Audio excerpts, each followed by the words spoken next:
Hi friends, myself Madhav Prasad Chaurasia. Welcome to my Facebook channels. आज हम लोग बात करने वाले हैं classification of toxin. Classification of toxin पे बात करना पहले इसलिए ज़रूरी है क्योंकि कोई भी टॉक्सिन है वो बॉडी के किस अंग पे, किस पार्ट पे काम करता है, ये हमें टॉक्सिन या क्लासिफिकेशन से पता चल जाएगा कि किस कहाँ पे वर्क करता है, कैसे वर्क करता है। ये हम इंडिविजुअल आगे चल के बात करेंगे, लेकिन अभी हम बात करने वाले हैं वो किस बॉडी के किस पार्ट पे काम करता है। ठीक है, तो चलते हैं, स्टार्ट करते हैं। तो हमारा पहला classification of toxin, classification of toxin, classification of toxin. इसमें पहला क्या होता है? पहला होता है कोरोसिव टॉक्सिन, कोरोसिव टाइप के टॉक्सिन। कोरोसिव मतलब क्या होता है कि जैसे कोई एसिड हुआ, कि कोई अल्कली, एसिड क्या होता है जिसका pH 7 से कम हो, और एल्कली क्या होता है जिसका pH 7 से ज़्यादा हो। तो ये क्या करता है, हमारे बॉडी के किसी भी पार्ट पे एसिड डालोगे तो क्या होगा, वहाँ पे एसिड स्किन को जला देगा, वहाँ पे फफोले पड़ जाएंगे, वहाँ पे रेडनेस हो जाएगा। अगर कम एसिड, कम कॉन्सेंट्रेशन है, मतलब उसकी सांद्रता कम है, तो क्या कर देगा, फफोले पर खाली बस रेडनेस करके छोड़ देगा। अगर ज़्यादा कंसंट्रेशन है तो पूरा जला देगा, तो हमारा फफोले पड़ जाएंगे, वहाँ की स्किन डैमेज हो जाएगी पूरी। ठीक है, तो यहाँ पे हमारे दो तरीके होते हैं कोरोसिव्स, एक होता है एसिड, एक होता है एल्कली। एसिड क्या होता है, पीएच वैल्यू क्या होना चाहिए, लेस देन 7 होना चाहिए। और यहाँ पे एल्कली क्या होता है, पीएच वैल्यू कितना होना चाहिए, ग्रेटर देन 7 से लेके 14। और वाटर का पीएच कितना होता है, ये नॉर्मल होता है, ये न्यूट्रल होता है। 7 न्यूट्रल होता है, जो कि डिस्टिल वाटर जैसा होता है। अगर उसमें भी कुछ मिला रहेगा तो उसका भी पीएच कुछ ना कुछ दिखाएगा। ठीक है, तो ये कोरोसिव हो गया। अब एसिड में क्या क्या आता है, जैसे hydrochloric acid, hydrofluoric acid, formic acid, और उसके बाद जो है ऑक्जेलिक एसिड, ये सब हमारे क्या होते हैं, ये एसिड होते हैं। दूसरे क्या हैं, एल्कली। एल्कली में होता है जो कार्बोनेट होता है, सोडियम पोटेशियम कार्बोनेट हो गया, सोडियम पोटेशियम हाइड्रोक्साइड हो गया, अमोनिया हो गया, ये सब क्या होते हैं, ये हमारे एल्कली होते हैं। इनके पीएच ज़्यादा होता है 7 से, और उनका पीएच कम होता है। अब हम दूसरे पे बात करेंगे। दूसरा होता है इरिटेंट। इरिटेंट क्या होगा कि ये हमारे बॉडी में जहाँ भी जाएगा वहाँ इरिटेट करेगा, वहाँ की बॉडी की हाइपर एक्टिविटी कर देगा, वहाँ पे ऑटोमेटिक दाने निकल जाएंगे, वहाँ पे लाल चकत्ते बन जाएंगे। तो ये इरिटेंट होते हैं। इरिटेंट होते हैं 4 टाइप के। वो एक होता है non metallic irritant, non metallic irritant. दूसरा होता है मेटेलिक इरिटेंट। तीसरा होता है केमिकल इरिटेंट, एनिमल इरिटेंट। ये तो केमिकल ही हो गया ना। तो यहाँ पे आएगा हमारा प्लांट इरिटेंट। प्लांट इरिटेंट में क्या होगा, जैसे कि मिर्ची पाउडर हो गया। जैसे कि हम लोग को पता है कि हमारा जो मदार का पौधा होता है, उस मदार का दूध होता है, वो भी इरिटेंट होता है। वो कहीं पे पड़ जाता है तो रेडनेस कर देगा, वहाँ पे दाने निकल आएंगे, ये सब होता है। और दूसरा होता है केमिकल इरिटेंट। फिर से केमिकल तो बता ही चुका हूँ मैं आपको।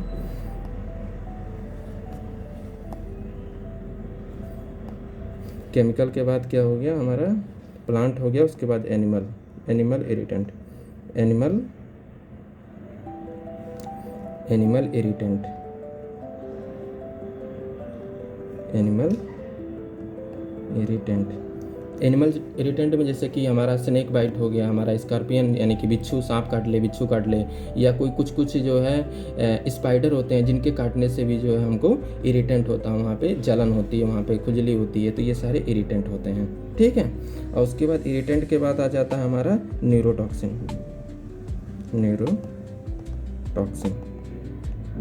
न्यूरोटॉक्सिन में हमारा क्या क्या आता है, जो हमारे न्यूरॉन मतलब क्या होता है, हमारा जो ब्रेन होता है, जो हमारा दो होता है, एक सेंट्रल नर्वस सिस्टम और वो दूसरा होता है peripheral nervous system. Central nervous system में क्या आता है, ब्रेन और स्पाइनल कार्ड। स्पाइनल कार्ड क्या होता है, जो हमारी वर्टेब्री वाले बोन पे, जो रीढ़ की हड्डी के बीच में जो मोटा सा नर्व होता है, वो हमारा स्पाइनल कार्ड होता है। तो वो उससे जो निकले रहते हैं, ब्रांच निकले रहेंगी, वो क्या होता है, हमारा पेरिफेरल नर्वस सिस्टम होता है। तो हम सेंट्रल नर्वस सिस्टम को 2 पार्ट में लिखते हैं, क्या क्या लिखेंगे, ब्रेन, और दूसरा लिखेंगे स्पाइनल कार्ड।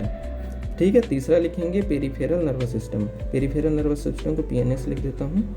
अब ये हमारे हो जाते हैं, ये होते हैं CNS, सेंट्रल नर्वस सिस्टम और पेरिफेरल नर्वस सिस्टम। अब जो ब्रेन पे वर्क करेगा वो ब्रेन पे कौन कौन वर्क करता है, जैसे कि आपको पता है कि मार्फिन कोई खा ले, कोई धतूरे के बीज खा ले, कोई जो है चरस खा ले और कोई गांजा पी ले, ये सब क्या होता है, ये हमारे ब्रेन पे काम करते हैं, ब्रेन पे इफेक्ट करेंगे और फिर उनको उधर इफेक्ट करेंगे। आगे चल के हम एक एक सिंगल को बात करेंगे।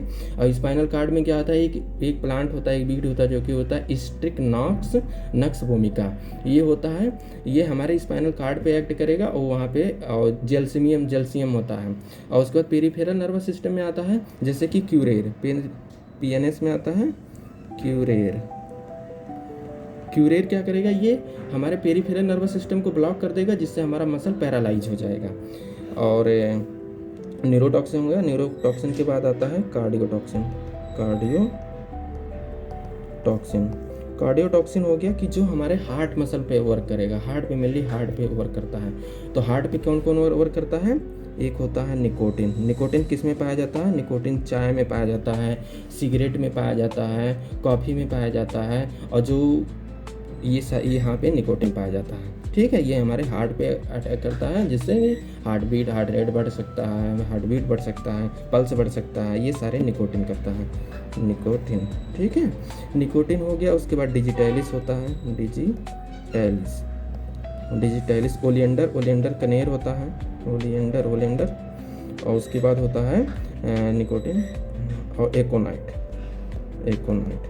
ये सारे हो गए हमारे जो हार्ट में वर्क करते हैं। कार्डियोटॉक्सिन के बाद आ जाता है हमारा एस्फिक्सिएंट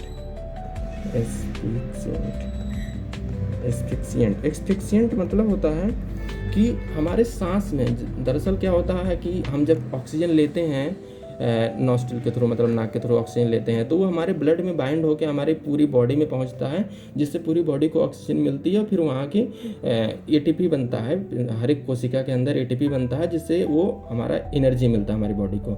अगर हम कोई भी गैस मिला देंगे हमारे एयर में तो ऑक्सीजन की कॉन्सेंट्रेशन कम हो जाएगी, जिसके थ्रू ऑक्सीजन नहीं ब्लड से बाइंड हो पाएगा, वो गैस बाइंड हो जाएगा या ऑक्सीजन को बाइंड नहीं होने देगा, जिसकी वजह से क्या होगा कि हमारे टिश्यू में, हमारे सेल में, हमारे कोशिका में ऑक्सीजन की कमी हो जाएगी, जिससे एनर्जी प्रोडक्शन बंद हो जाएगा या कम हो जाएगा, और फिर उसी के अकॉर्डिंग हमको सिम्टम दिखेंगे। हम आगे एक एक पे डिटेल में बात करेंगे। एस्फिक्सिएंट में क्या क्या होता है, मेनली ये गैसेस होते हैं, ठीक है। गैसेस में कौन कौन से होते हैं, पहले तो हो गया CO2 धुआं, कार्बन मोनोऑक्साइड, उसके बाद sulphur dioxide H2, hydrogen sulphide होता है H2, और उसके बाद क्या क्या होता है, साइनाइड होता है और साइनाइड, ये सारे होते हैं हमारे एस्फिक्सिएंट होते हैं, हमारे सांस लेने में मुश्किल पैदा करते हैं। और उसके बाद आ जाता है मिसलेनियस में ये होता है मिसलेनियस टॉक्सिन में आता है, जो इन कैटेगरी के अंदर नहीं फिट बैठेगा वो क्या हो जाता है, वो मिसलेनियस हो जाएगा। मिसलेनियस में क्या क्या बच गया, जैसे कि हम एग्रीकल्चर में, हमें खेतों में यूज करते हैं, तो मेनली क्या होता है, एग्रीकल्चर यूज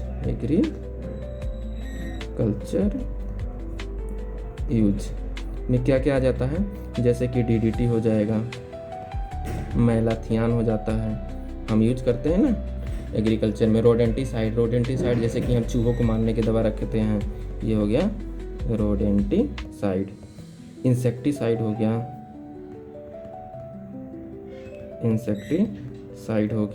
पेस्टिसाइड हो गया, जैसे टिड्डी मारने के लिए हम खेत में डालते हैं, तो ये सारे पेस्टिसाइड, ये सारे हमारे क्लासिफिकेशन हो गया। आप लोग क्लासिफिकेशन अब ये आपको पता चल जाएगा, इसमें से मैं कोई भी बात करूँगा, कोई भी कि जैसे हम न्यूरोटॉक्सिन जब बात करूँगा तो आपको समझ में आ जाएगा कि ये ब्रेन पे काम करेगा या हमारे स्पाइनल कार्ड पे काम करेगा या हमारी पेरिफेरल नर्वस सिस्टम पे काम करेगा। और जैसे हम इरिटेंट की बात करेंगे, इरिटेंट में आपको समझ में आ जाएगा कि ये कहीं भी पड़ेगा वहाँ पे इरिटेशन करेगा, जलन होगा, खुजली होगा, ये सारे काम करेगा। कोरोसिव होगा, कहीं भी होगा तो वहाँ पे स्किन को जला देगा, फफोले पड़ा देगा, ये सारे। तो अब ये आगे आपको क्लियर हो जाएगा।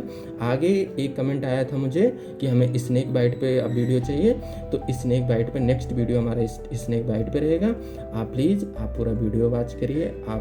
आप जो है गुड या ये सब मत लिखिए, आप हमें कमेंट करिए कि आप मैं क्या सुधार करूं, क्या करेक्शन करूं, क्या और इजी कैसे बनाऊं, ताकि आप लोगों को समझ में आवे। आप जो है कुछ भी हमें सजेस्ट कर सकते हैं, कोई टॉपिक दे सकते हैं, आप मुझे टॉपिक दीजिए, वो हमारे लिए ज़्यादा बेटर होगा। हम आपको उस चीज़ को एक्सप्लेन करने की पूरी कोशिश करेंगे। थैंक यू, धन्यवाद।